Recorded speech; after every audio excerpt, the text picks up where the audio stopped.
So I am very, very excited to welcome Dr. Teddy Willsey, otherwise known as at Strength Coach Therapy. He is a world-renowned physical therapist with almost 600,000 followers on social media, a thriving sports specialty business, and a willingness to share his knowledge and skills with his professional community to elevate us all.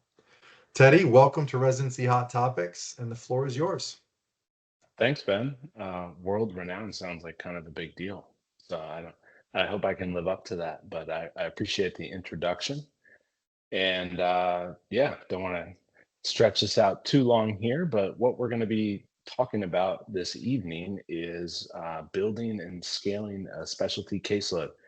It was interesting when I first kind of started thinking about how I wanted to disseminate this information. I was thinking, oh, kind of this like cookie cutter, what are the pillars of practice that we need to put together for sports PT, et cetera. And when Ben and I were communicating, he asked me some questions about my background and a little bit more about me. And so I figured that for this talk, it might be helpful to kind of give my story a little bit at the beginning. So without kind of boring you guys with all these details about my upbringing, I had a student recently who is starting with our clinic, and she sent a cover letter and it said, I've been playing sports from the time I was 4 years old. And I literally, I just paused and I was like, oh man, so we'll try to not give every single background all the way back to, I had balls in my hand as early as I can remember. But anyways, I did kind of have that, that personal injury experience, that time earlier in my life where I kind of saw this vision and what I wanted to do professionally. So, objectives for today, I'm going to go over my story, my vision for sports therapy, the early business days that are a grind, and what our current business model is, and what I think the keys to success are within that current model. So, just a bit about me. I grew up in the Washington, D.C. suburbs. I have a love for the outdoors. My wife and I did a 2-month cross country road trip after we both finished grad school and got tattoos on our arms to commemorate or to remember the trip, tattoos of our actual route that we did. We are fortunate now to have two young boys that are 3 and 12 weeks old.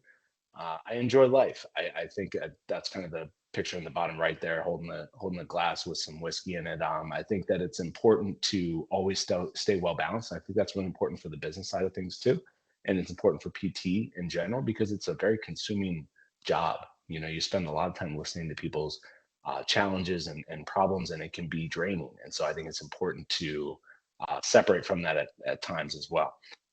Bottom left corner, that picture was I was probably I'm 30, almost 39 now. That picture I was probably 24. So it's an old photo, but I've been competing powerlifting, I'm not competing anymore, but been in this world for quite some time. So I fell in love with fitness early on, and I had personal injury experiences. I had a shoulder dislocation in high school. I ended up getting a slap tear repair, and I that repair just never really stuck. I had chronic instability through my college years, and I was probably going to play high school or college football, and I decided not to. I know that's like the story everybody gives, like, oh yeah, you were going to be able to, but I was very, very motivated too, and I loved training and working out. But I kind of realized also, even as like a decent high school football player, what I really loved was the training side of it and the strength and conditioning and I loved running. I loved pushing my body. I loved lifting. So naturally, I did kind of a exercise science path in college, and I had this PT experiences. So I did the pre-PT undergrad path. I thought I was maybe going to do rehab sciences, but I ended up in exercise science, which I think was a big serendipitous experience for me to be able to be in exercise science and to kind of be exposed to more things. So I had early PT exposure myself. I was even a PT patient in college. I remember my sophomore year of college, I had a subluxation playing flag football, and I just had like kind of chronic shoulder issues. And I was very underwhelmed by physical therapy. I didn't go to physical therapy in 2003 in high school and think this is what I want to do.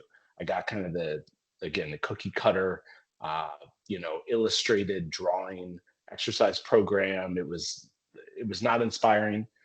But I thought to myself, okay, well, I'd rather do this than sit at a desk all day. So, and I love working out and exercise, so let me take that path. When I was in college, we have to do a lot of shadowing and whatnot, and spend time volunteering our time, unless we're a tech.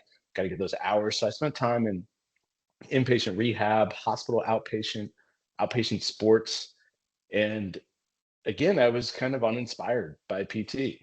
I didn't have fantastic experiences.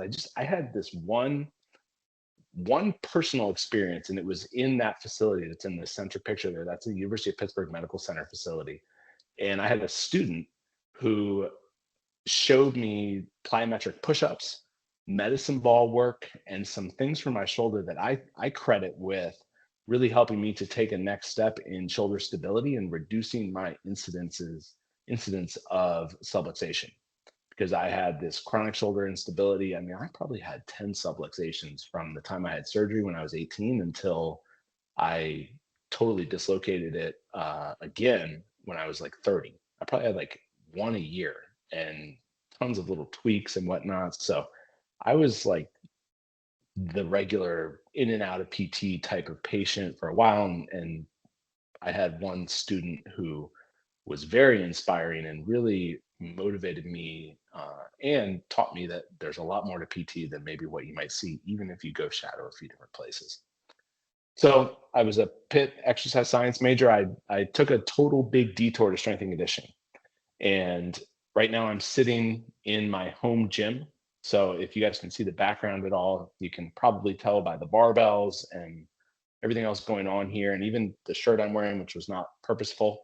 But I got this shirt when I was able to travel to the Elite FTS compound and do a podcast with Dave Tate, who's the founder of Elite FTS. That's one of the big kind of, along with Westside Barbell, big like meccas of powerlifting. So I went like full into this world, and I credit my strength and conditioning detour for honestly who I am as a therapist now. I had a mentor named Buddy Morris, who's on the bottom left there. Buddy is still in professional football. He's with the Arizona Cardinals. He was at Pitt for a number of years when I was there. And Buddy taught me, for lack of a better term, to see through the BS. He helped me to grow my BS meter, and understand that there was no perfect movement, there was no perfect exercise. Manual therapy had a role, but it wasn't everything. Like he kind of saw things way before their time, and he also did a lot of the rehab for their athletes. So once you were like 3 or 4 months out from your ACL, you were probably with the strength and conditioning coach, with Buddy and his partner James at the time, James Smith, rather than with the rehab side of things with the athletic trainers. Because like most programs, Pitt was very siloed. You had the athletic training room across the hall, and there wasn't a ton of back and forth there. My whole time in strength and conditioning, so I went to the private sector. I worked with some high schools. I worked in some gyms. I did some personal training on the side. I actually worked at a restaurant during that time period a little bit too. I was hustling. I was doing a lot of different stuff. This was extremely valuable for where I am now. It gave me business experience. I had experience with pricing myself, with organizing a calendar, with waking up early and just showing up to work, and understanding that there was a lot more to this eventual pathway than just our grades in school. And so when I entered PT school, I wasn't as focused on my grades. I wasn't as focused on studying. I mean, obviously I had to study a lot, but I wasn't in that mindset. I was more in the mindset of like, how can I apply this afterwards? And that actually kind of hurt me in the beginning of PT school. It really did. But I think it helped me in the long run. So this was an extremely valuable long-term experience for me. And I mean, I went headfirst into exercise science. In this world, I thought I was going to be a strength and conditioning coach. I had my PT prereqs, but I literally didn't even plan on applying to PT school for like 2 years. And then I started to get that itch. So fast forward 3.5 years, I'm in PT school. I'm at Old Dominion University. I'm 26 years old. I'm older than a lot of the kids in my class, and I have a lot more life experience than a lot of them. And I was frustrated. I supplemented a lot with my own self-education. I kind of kept my head buried in my laptop, reading a lot of blogs and classes that I was less interested in. But I was fortunate to also have a lot of really good experiences in PT school. I was exposed to pain science in like 2012 from Dr. Mike Tamburello, uh, with Old Dominion's faculty. I believe he just recently retired, but Dr. T showed us some forums, these Soma Simple forums, and some of these ideas. And I got to reading on this, supplementing my education.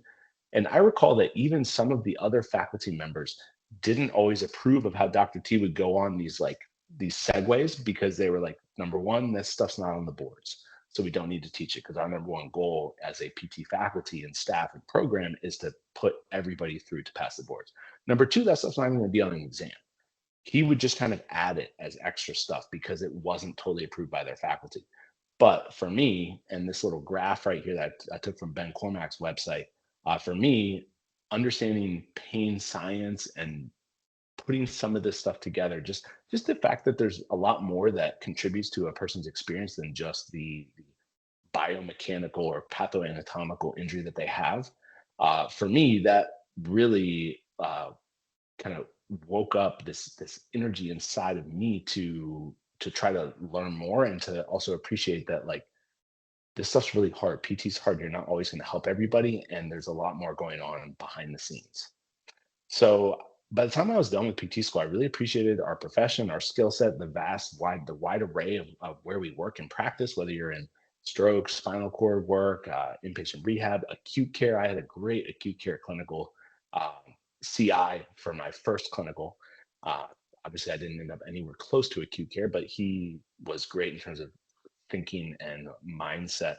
And throughout this time period, I was continuing to train myself. I had put on tons of muscle.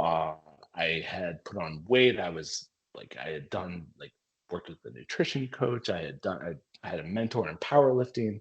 I was going to, but before PT school, I was going to conferences for strength and conditioning. I mean, I was in that world. And then I had this is kind of an aside, but I had a bad bike crash my first year in physical therapy school. And this kind of laid me up for about 10 days or so. But my professors really encouraged me to sit the year out. And I was just like, there's no freaking way I'm sitting this year out. I'm already halfway through it. I mean, that would be brutal to start over.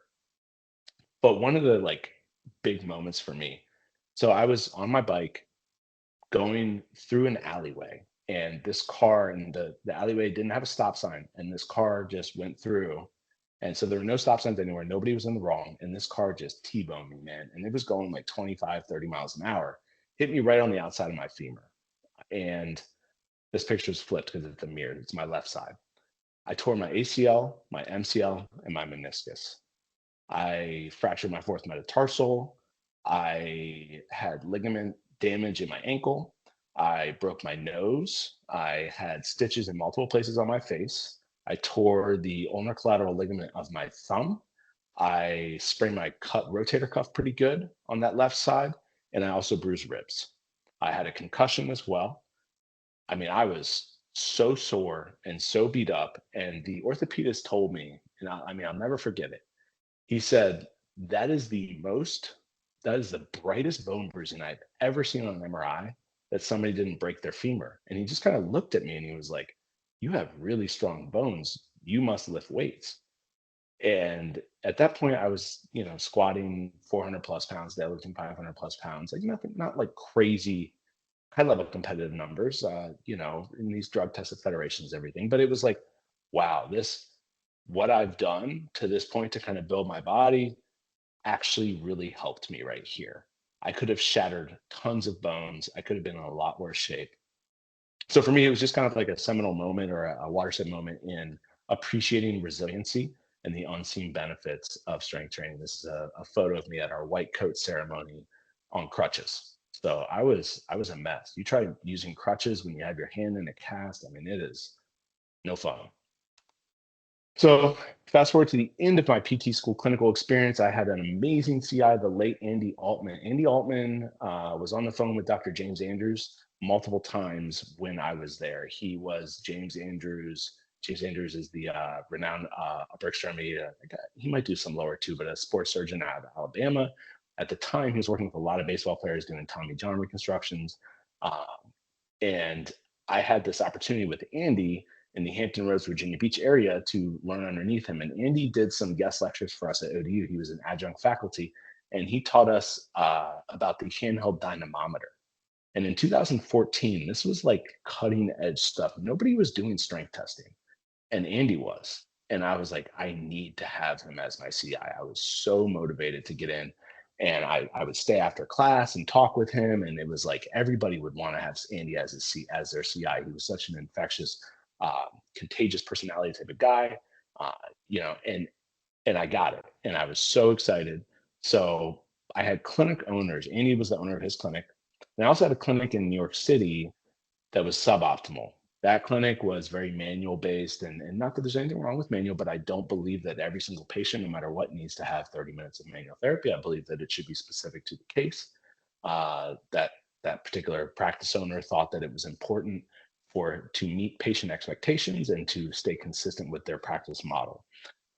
Obviously, I did not agree with that, but I fell in line and did what I needed to do to get through that clinical. And then, but even more importantly, I got to kind of see like the background of running the business and the fact that it's feasible. It's feasible to be a physical therapist, to have a business where you might have like a tech and two or three therapists with you and maybe somebody at the front desk, and you can put it together. You can make the numbers work. And I already had this kind of background business from personal training before. And during this whole time, I've been doing side hustling, programming for some people, working with some older clients, some former clients on an online capacity. So I was already deep into like spreadsheet programming and that whole side of things. So by the end of PT school, I had some wonderful exercise experiences. I learned a lot about exercise therapy. New grad Teddy ends up in this clinic that's joint owned by physiatrists and physical therapists. And the majority of my patients were spine pain patients, as you can imagine with most physiatry. They did epidural shots downstairs in the surgery center. I was in the medical building, and a lot of at the time, so Postural Restoration Institute at the time probably only had like 150. I can't remember what the numbers are, but at the time they had like 150 certified therapists, and three of them were in this practice. 150 PRCs, and three of them from this, kind of obscure continuing education path to coming out of Nebraska. And three of them happened to be at my work, at my job. And so I kind of drank that Kool Aid for a little bit. I took a few postural restoration courses. I got dry needling certified. And I was fascinated by pain science. I struggled to know how to apply it. I would do the thing of like telling patients that pain is an output from their brain and that it has all these factors that are involved with it. And they would just kind of look at me and be like, so you're telling me that I can just stop the pain by not thinking about it? Or they would think that I was accusing them of being crazy, which certainly I wasn't and was not the goal. So that was a big challenge for me in that environment.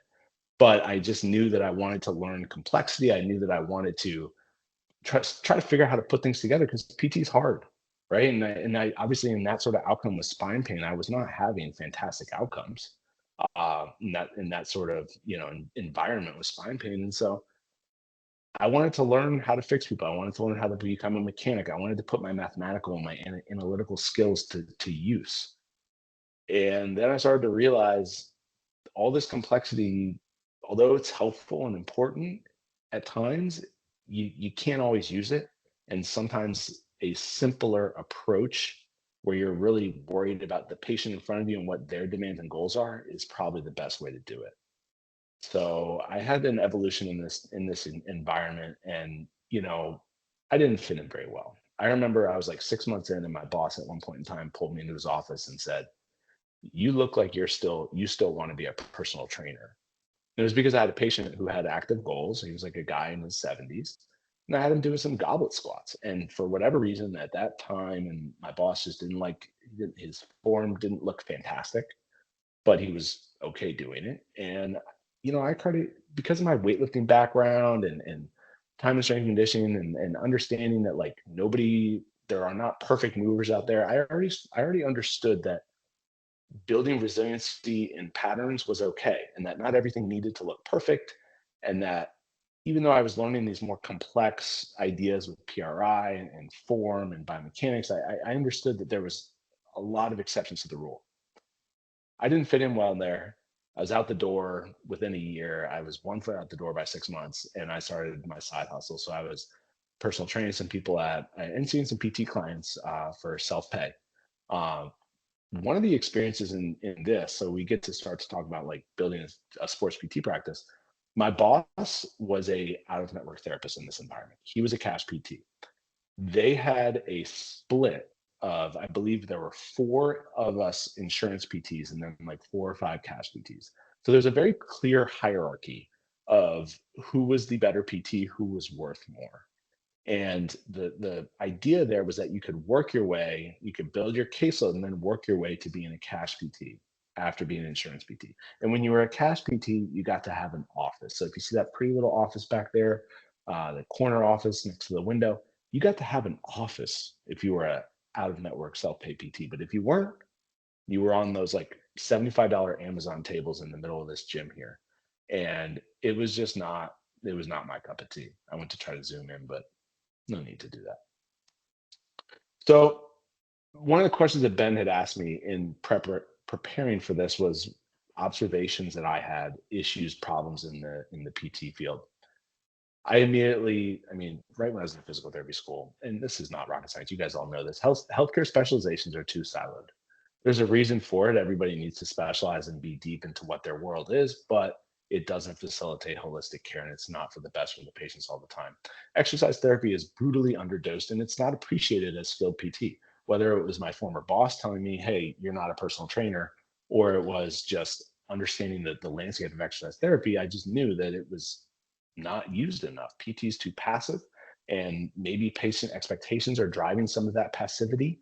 But I think they're overstated, and as a rationale for manual therapy, and that honestly, a lot of patients want to learn how to self-manage. They want to learn how to be independent, and that, at the end of the day, is what I wanted to do with therapy. Uh, this is a slide from a talk that I gave kind of early on in my public speaking days. And this is one of my realities. Like physical therapy doesn't even really exist. Physical therapy is not used in sports settings. This was five high level Division I schools. I looked through their sports medicine or their sports and faculty pages. There was literally like three physical therapists on these five schools compared to 79 athletic trainers, three physical therapists to 79 athletic trainers for these schools. So I started to develop this realization like PTs just don't exist in the sports setting. And there are more of them now, but there weren't enough.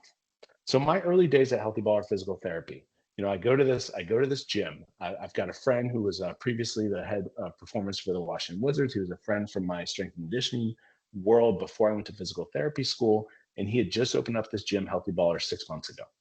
So I came to him and I was like, what if I just put a table in the back of the weight room and started a cash PT practice? And he was like, yeah, sure. So that's what I did. And this is what I was able to do. I was able to have young high school athletes, college athletes deadlifting during their sessions. We had a trap bar. Obviously, it's a whole performance gym as compared to where I was before. I was also able to see people in more of a clinical, on the table environment when they needed to be. I That picture in the top there, I was at on kind of a modified Pilates reformer. I was doing a lot of networking around the area, going to fitness classes, getting to know the fitness world.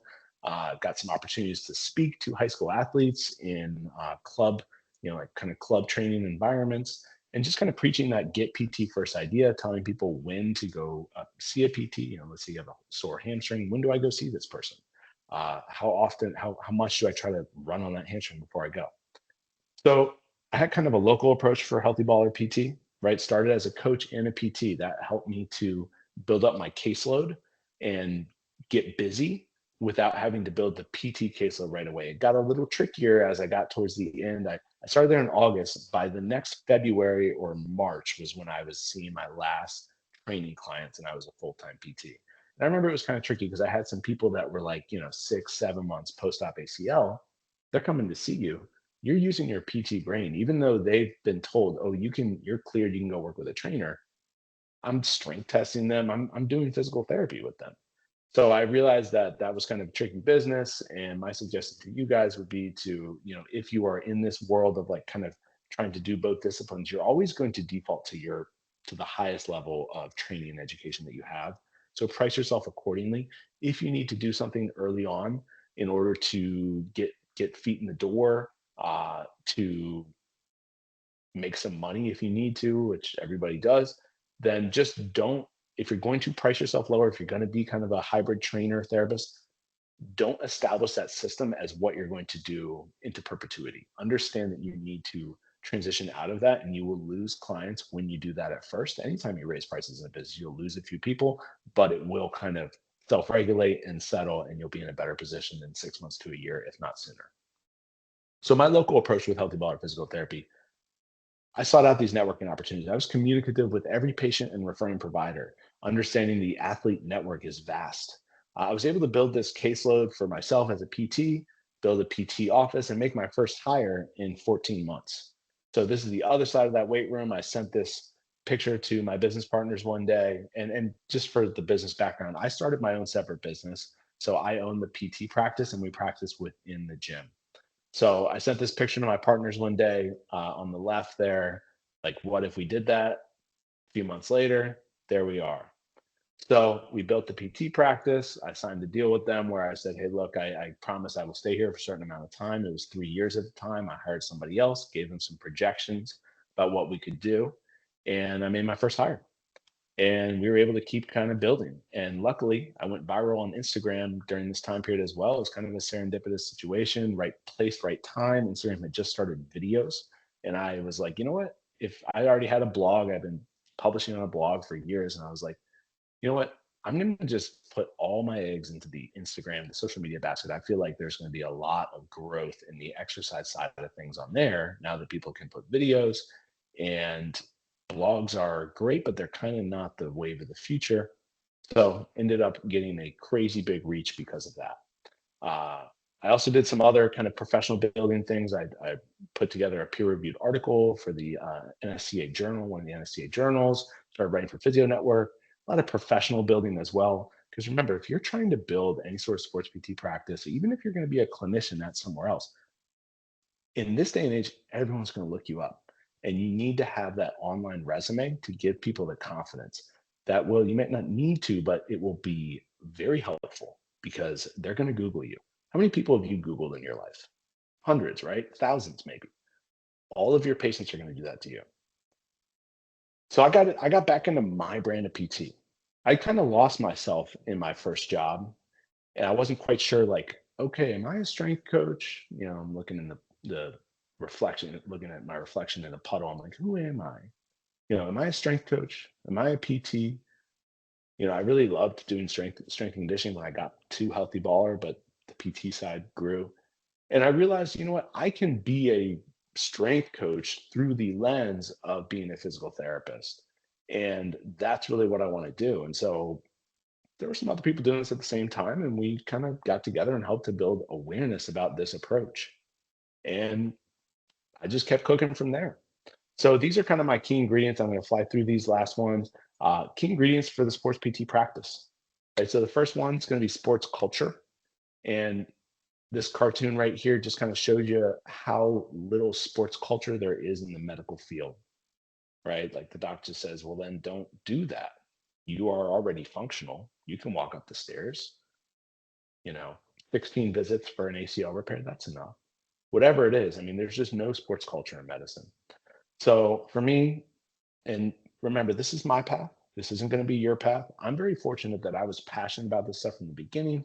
I had some different things happen to me that influenced me. I had a few phenomenal mentors that I owe the world to in terms of exposing me to things early on. But this is my path. So I was like, let's practice in the gym setting. Let's team up with high level coaches and treat patients alongside healthy athletes. I didn't want to do it by myself. I actually looked at some real estate. I even looked with one of my buddies and who is a strength coach who actually is on our staff now. And we were like, oh, maybe we'll go do our thing, the two of us. No, I wanted to I wanted to team up with a group of people. And I understood that maybe the long-term financial implications of that were that I wouldn't make quite as much money, but I was okay with that. There's also a lot less risk involved. So I was on the early end of this. Obviously now there are PTs in like most gyms, most CrossFit gyms, a lot of big places. But at the time, 10 years ago, almost there were not. Uh, in terms of the sports culture, right? Injured athletes don't need rest. This girl's a Division I soccer player, a high level athlete. She had a navicular stress fracture repair, or she had a pin in it. She didn't need to sit and do nothing for 8 weeks. So we need to challenge our athletes, prevent the injury re-injury cycle, and apply these physical preparation variables to rehab. And this is what I wanted to do. And that's part of the sports culture to begin with here.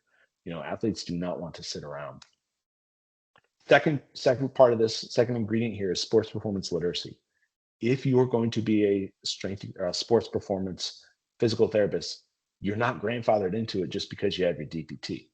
You need to respect the discipline of performance coaches, and you're also not grandfathered in because you put more letters behind your name because you got a little alphabet soup with the CSCS. All you're doing with the CSCS is you're showing me that you know how to sit down and study for another test. You're a DPT. You're great at taking tests. Let's be honest. You were at like you got into a school that only 20% of people got into at the most. You're at the top of your class in undergrad.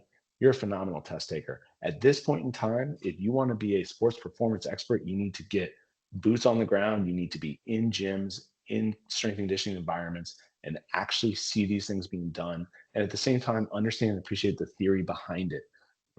What's velocity based training? What's programming? What's linear periodization? What's daily undulating periodization? What's long term periodization? You need to understand all of these things and the theories behind them and how to challenge your athletes. You got to learn everything about your athletes' sports. I mean, I've probably spent hours literally just watching YouTube videos about sports that I don't know that much about. I didn't know anything about lacrosse really. And now I kind of talk lacrosse language to all these laxers in this Maryland, Washington, D.C. area.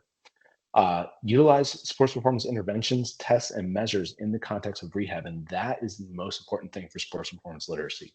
There's amazing litany of tests and measures in the sports performance world. Force plates, dynamometry. Force plates are just a form of dynamometry. All of these things, clocking somebody's speed when they're running, and then understanding that maybe that hamstring patient should run at 80% of their speed for tempo runs. All of these things are in the sports performance world. I was stealing them to be a physical therapist, and you should too. And I'm kind of in this performance rehab continuum at this point, right? Like I'm doing the gray area. I'm absolutely rehabbing people. I have people on crutches. I have people from day one post-op, but I'm also living in this gray area. And again, people don't know about this. So it's up to us as therapists to educate the population about this. The third component for cooking for sports PT practice is the sports pathology specialization. If you're in sports PT, the majority of athletes are under the age of 18. More people play sports when they're younger. It's like a pyramid, and the older we get, fewer and fewer people play sports. So you're going to have a lot of young people. You're going to see Seaver's disease. You're going to see all the different traction hypophysitis, Seaver's, Osgood. You know, uh, you're going to see like the AIIS apophysitis from that hip flexor strain that kicking athletes can get or sprinting athletes. You're going to see growth plate separation at the shoulder, little league shoulder. You're going to see a lot of specific injuries for youth athletes that you just don't see very much in regular clinics. You're also going to see a lot of sports injuries like high hamstring tendinopathies, posterior tib tendinopathies, things that again you're not going to see that much in a general outpatient clinic. So you got to learn a lot about these things. And then in that sports pathology specialization, we are using as much as we can objective criteria in order to help our athletes to progress to return to sport, while also understanding that we're not the only person making this decision for them. But all of this goes into your niche and your specialization, and then you market and network accordingly. So you talk to those docs, you talk to everybody in that world. And this is another slide that from talks I've given, and this is the sports injury framework. And Tim Gabbett wrote this paper after I was thinking about these things, but he did such an elegant job of putting it together. And as a lot of you are probably familiar, Tim Gabbett's kind of the background, the godfather of like the acute to chronic workload ratio. And while some of those numbers have been debunked or challenged a little bit, the idea and the theory behind it is still very much relevant. So the sports injury framework, right? We look at all these different factors that play in here, psychosocial factors from the biopsychosocial model, environmental factors, physical factors, that's the bio side of the biopsychosocial model, historical factors, previous injury. And then there's this circular relationship with training load, increased physical qualities, better speed. And this understanding that injury is so complex is a really important education point. This is part of pain science, if you will, because there are pieces of that. And all of this together, right? Early on in my pain science experience, I was just thinking, oh, brain, brain, brain, educate people on this. The further I got down the road with it, pain science for me was just being a thoughtful and empathetic practitioner and understanding that there's a lot more behind the scenes. And then looking out for specific things that I might be able to help people with from a psychological or mindset standpoint, but also respecting the fact that that's where my scope kind of ends. I just referred a patient to a sports psychiatrist yesterday. So I think that that stuff is really important too. These are some other ideas that I've kind of adopted and championed as a sports PT that I think are not well understood in the physical therapy world and maybe are a little bit more in strength and conditioning. This was a video from the Kansas men's basketball team, and literally every single basketball player with these long femurs and long limbs was showing incredible bilateral dynamic valgus on their hurdle jumps. And if you walk into any strength and conditioning facility, you see people catching cleans, doing bilateral jumps, you're going to see that. You got to understand that there is no such thing as perfect movement, and most movement is not going to get you into trouble realistically. We have a selection bias as therapists that we think that everything's going to hurt people because we're used to working with hurt people, but the reality is most things don't. We are incredibly resilient beings. So there are endless examples to this rule. And before I posted this on my Instagram, I actually reached out to the coach, Andrea Hootie, at the time, who was the head strength coach there, because I wanted to make sure that she was okay with it. And she actually encouraged it, and she was excited about that post. And she posted that on her feed, also knowing that people would give her backlash about those players' knees. Now, is that perfect? No. Do we maybe want to cue them out of it a little bit? Sure. But we also understand that the faster we move, it's kind of natural to a degree. I mentioned the athlete network, right? And so, like, we have to understand when you're working with athletes, there are so many different people that are influencing them. We've got sport coaches, recruiters. They could be texting with a recruiter and a sport coach from their college. They could have their club coach, also their high school coach. They could have their athletic trainer, and then their parents and their friends. Their friends not aren't, this little graphic I got, I didn't even have room for the friends on here. Think about how influential as a teenager your friends are on you. So there are so many different things that influence high school athletes and college athletes too, and we have to understand, even professional athletes, most of them are young. We have to understand that it's a big network. There are a lot of people that we could potentially talk to and try to network with from a business standpoint. And it's also really important to do this so that we're all on the same page and we have a united front. So understanding and appreciating all these influences is extremely important. And the reality is, this is how I built my practice, by reaching out to the parents, being really communicative with them, by reaching out to the physician, by going to see a practice and meet their sport coach. All of these different things were how I built my practice, and also how I learned a lot more about sports than I ever thought I would when I started this journey. My fifth ingredient is evidence-based continuing education. Now, I don't hate the FMS completely, but I put the clown face on there because we have to understand the FMS does not predict injury. That's just not what it is able to do. And we can't really predict injury with anything. We've got this valgus picture on here again, understanding valgus exists on the spectrum. So understanding imaging has limitation, right? Like, you are not your MRI. So all of these things, all of these ideas have really grown over the past decade, and evidence-based continuing education, being at the top of your game, is really important in the sports PT world, particularly because sports PT is such an evolving practice right now. This is just another slide about pain not equaling damage, and some imaging with some issues with imaging and everything. But these are important things to educate people on if you're trying to build a practice. A lot of people don't understand these things. They don't understand that they can rehab and work through them. Seem obvious to us at this point in our careers. Uh, the I would say the biggest and most important thing for my PT practice, and what you're doing when you're building a sports PT practice, is your team around you and the mentorship process that I put into place. I understood that not everybody was going to have my experience. Not everybody was going to come out of PT school with 4 years of strength and conditioning experience and passionate about it. Not everybody was going to have the same love for training that I do. Not everybody would choose to outfit their basement this way and spend this kind of money and energy on this. I love it. It's my total passion. I'm not the most well-rounded person. I try to be, as I mentioned at the beginning, but I'm not. I love this stuff. And so I understood that not everybody's going to be that way. So the number one priority to me was hiring a good person and then knowing that they would have capacity for growth. If you have a DPT, you're smart, you have capacity for growth. Unless you're just totally stubborn, but then you're not the right person. And I should be able to try to screen that out and figure out who the right people are. I want good people too. And I think we've done a pretty good job here. I've only had one person leave. So our practice, we have 8 therapists plus myself. So there's 9 of us. We've only had one person leave. And she worked for me for over 4 years, and she left to start her own practice, and she moved back to Charlotte, North Carolina, where she was working before she came up to work with me. So not even really somebody that left for any sort of bad situation, left on great terms. If you mentor people, you give yourself the opportunity to then be critical if you need to.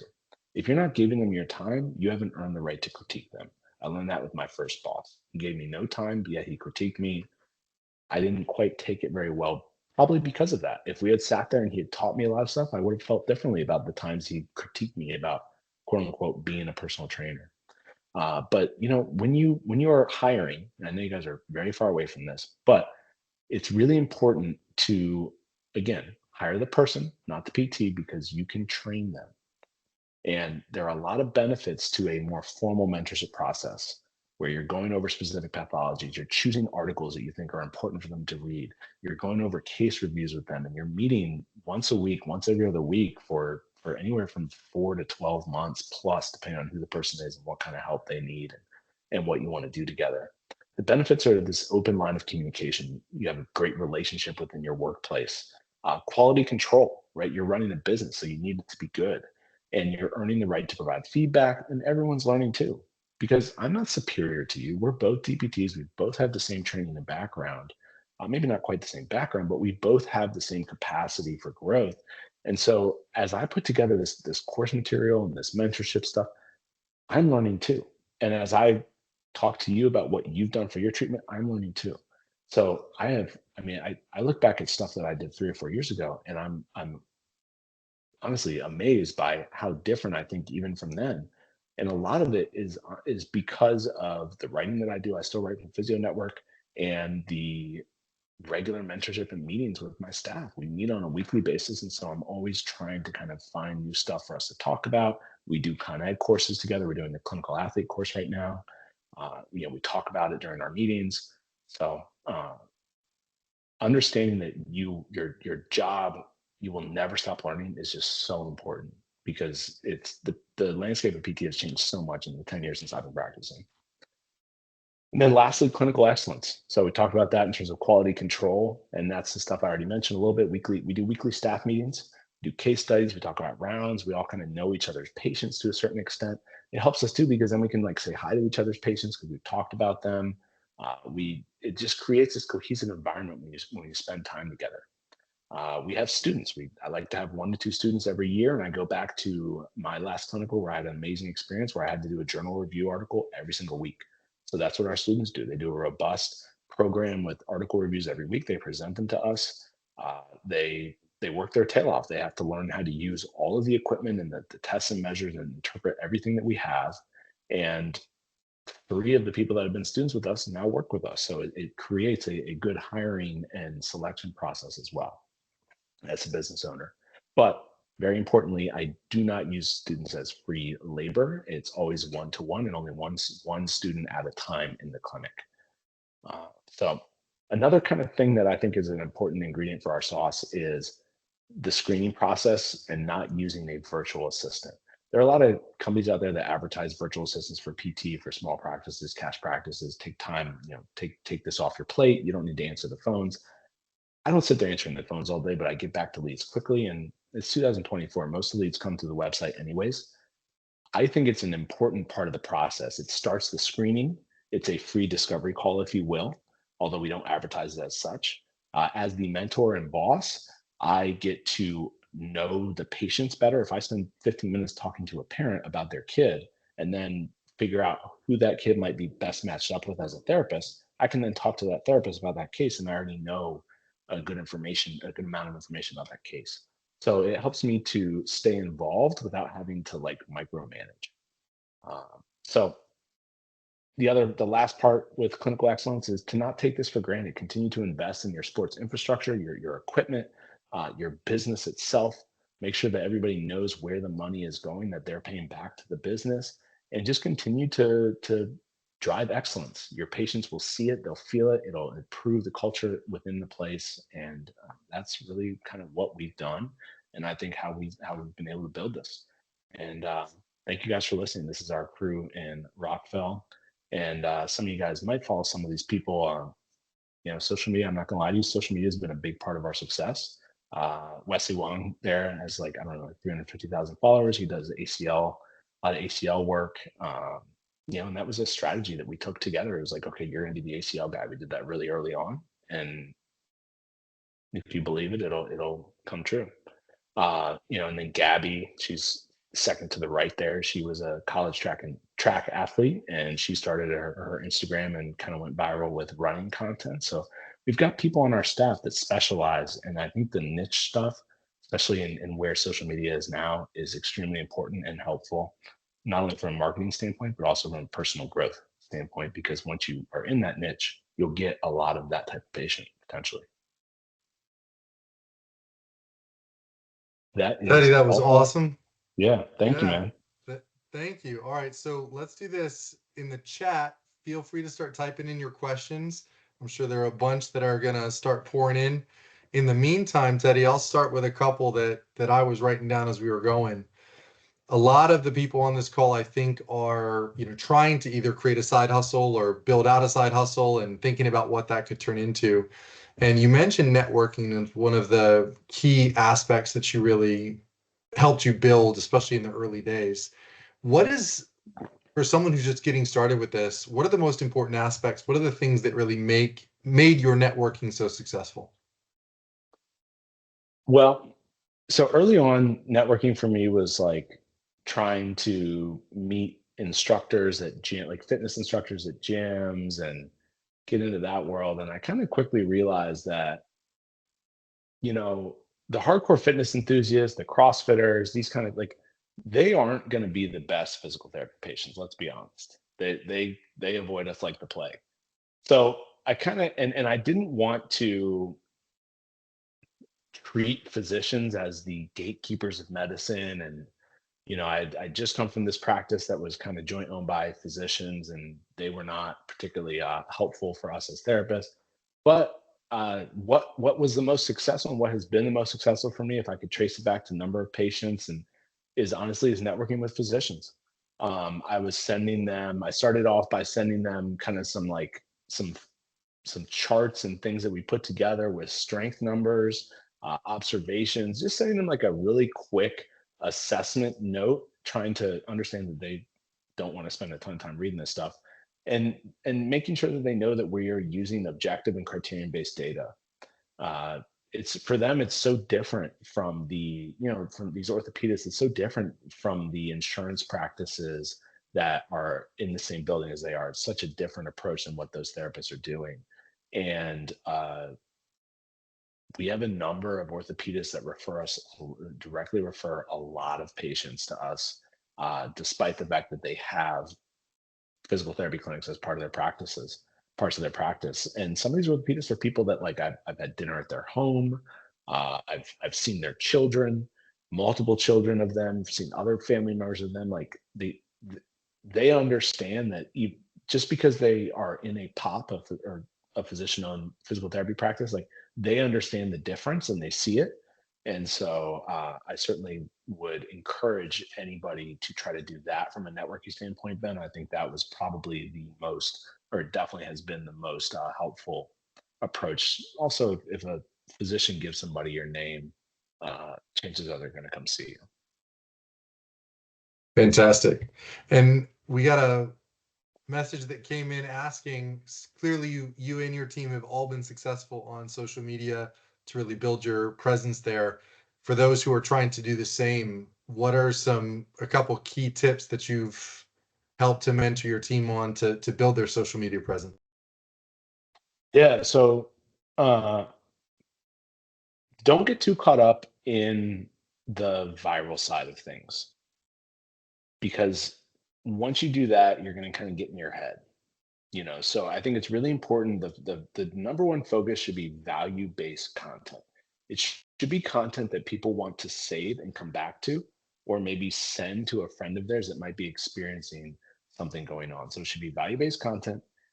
I personally have always thought that the content should be something that our peers or professionals could learn from, but be in a vernacular that others could, that people, lay people, if you will, can still appreciate or take something from. And I think that when the content has value and it's not just for entertainment, uh, it has a much better likelihood to be influential.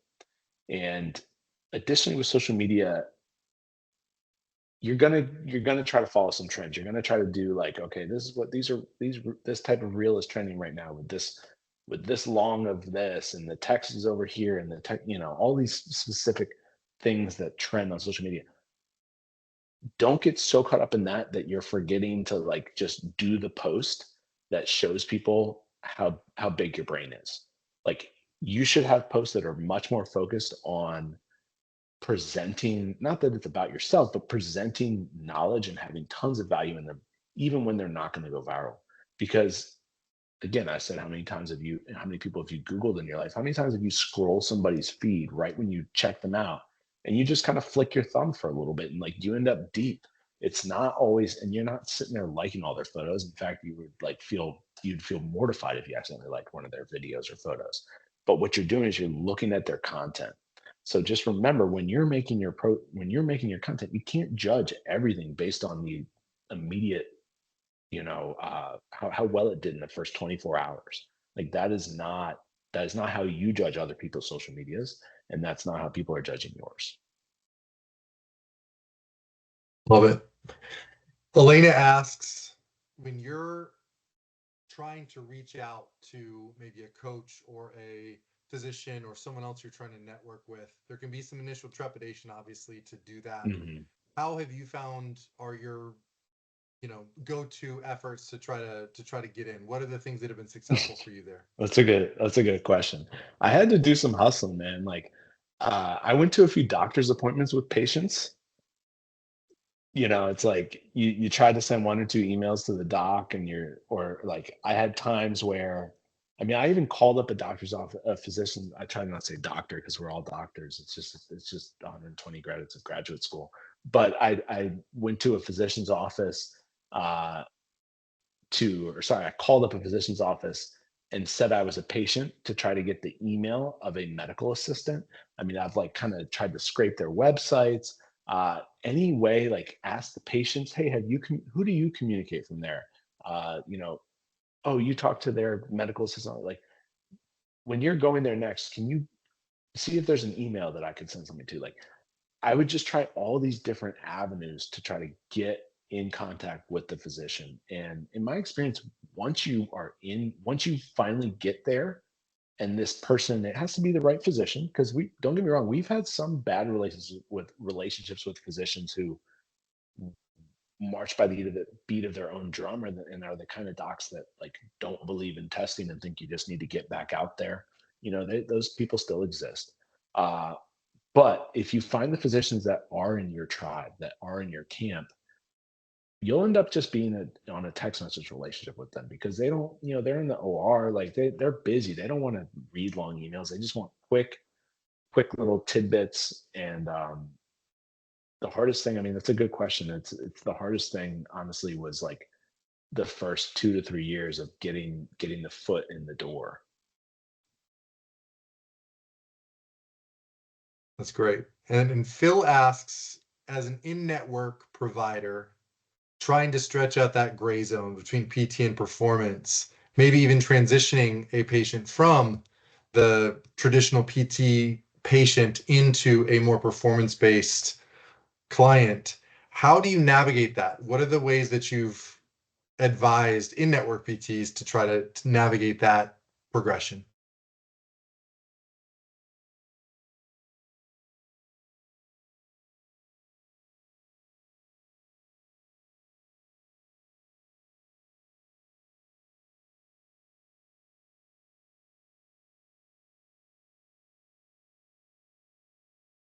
It's like you froze, Teddy.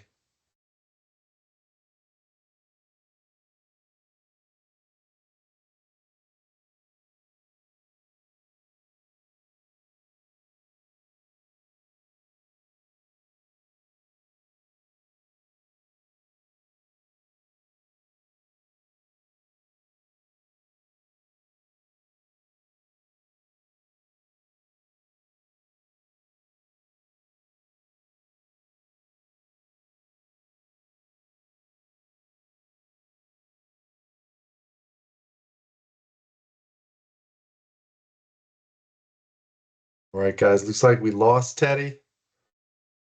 What we will do, I'm going to send you guys the follow-up email with the recording. And if you have additional questions, feel free to shoot them over to me. I'll put my email in the chat. Oh, you back, Teddy? Yeah. Sorry, a little hiccup there. All good, man. Did you hear the question? Can you? So it was the navigating the gray zone as an in-network provider. Exactly right. You got it. I mean, I think that's the trickier part. And I think what you really need to do is focus on that idea of active patients have active goals, and people want to learn how to self-manage. And so, if you're an in-network provider, you're in a busier environment. My last clinical was in an in-network environment, and I learned in that clinical like you can absolutely do high-quality sports stuff in network. You don't need to put yourself in this cash environment, but you gotta have stuff prepared. You need to have like return to run programs, return to lift programs. You need to have things that you can provide to people in order to do some of it on their own. Because at the end of the day, I mean, even if they're in an out of network environment, they're going to need to do a lot on their own. And that's kind of the spiel that I give people, regardless when they're coming in as athletes, like a high school athlete. I mean, if you're going to go from twice a week ACL rehab 2 hours a week, that's not how's that going to transition you into return to sport environment where you're going to be practicing or on your feet for 15 hours a week. So we have luckily in our environment, we have our athletes stay later or even come on their own and do whiteboard workouts and utilize our facilities. But as an out of network provider, I would say giving people a lot of stuff to do on their own and empowering them is probably going to be the best approach.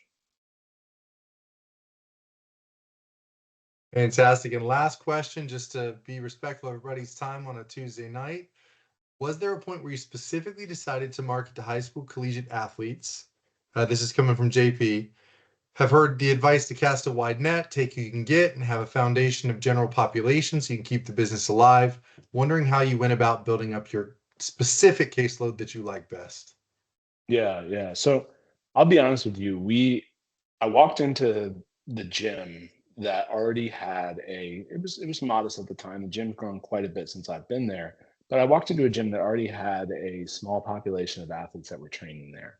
And so that was our best reach to that group and clientele. And that's really what I specialized in when I had outside of physicians, but when I had other networking opportunities, it was always, I told you, I tried to do a little bit with like CrossFit and, you know, I don't know, different like core power and meet different instructors and stuff. But I just felt like there wasn't as many opportunities there.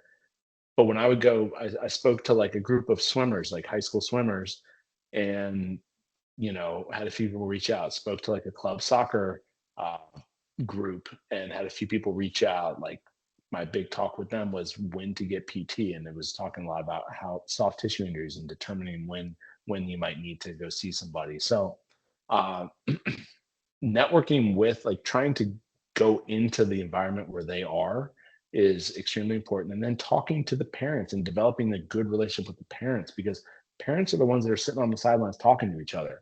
So the more that like the same kind of information that like I send parents articles, I send parents testing information that they don't want, like I over deliver, over communicate, and that is going to absolutely be a better approach than under. And think about it, as an in-network therapist, if you're super busy, like 20 patients a day, 15 patients a day, you might not have that same opportunity to do so. And so that's where I think, honestly, the out of network model has helped more. But I will say, keep in mind, kids are in school during the day. I have two young kids now. I can't be at work until 8 or 9 o'clock anymore. You always want those daytime people. You always want general population too. And it's nice to sometimes talk to people about something else than TikTok. So it's nice to have like a varied population. I still love working with the adults that I do work with, and like I said, it's a breath of fresh air. Good way to end it, Teddy. Fantastic talk. Really, really appreciate your time and effort. I will be sending out, as I said, the recording to everyone who attended. Everyone who registered should be getting that. So keep an eye out for that. Teddy, much appreciated. Thank you for your time. And everyone have a good night. Thanks, Ben. Thanks, everybody.